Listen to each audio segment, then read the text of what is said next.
Hello everyone, welcome back. In this video, I will show you how to sell WorldCoin on Binance. For that, you just have to launch your Binance mobile application and then you just have to log in into your account. Now, if you have WorldCoin in your account and you want to sell it, then you will have to tap on the search bar in the top, and in the search bar, you will have to search for WLD/USDT pair. Now, if you want to sell your WorldCoin and if you want to get USDT in return, then you will have to select the WLD/USDT pair.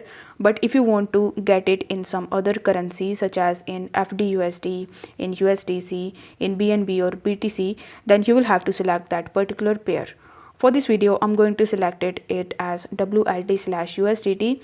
Then you will have to tap on the sell button in the bottom right hand corner of the screen.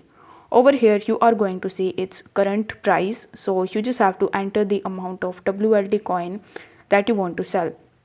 Then it will show you how much USDT you are going to get if you sell this much amount of world coin.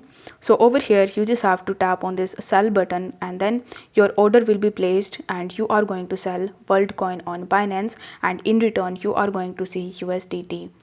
So if the video was helpful, then don't forget to like the video and subscribe to the channel. Thank you so much for watching.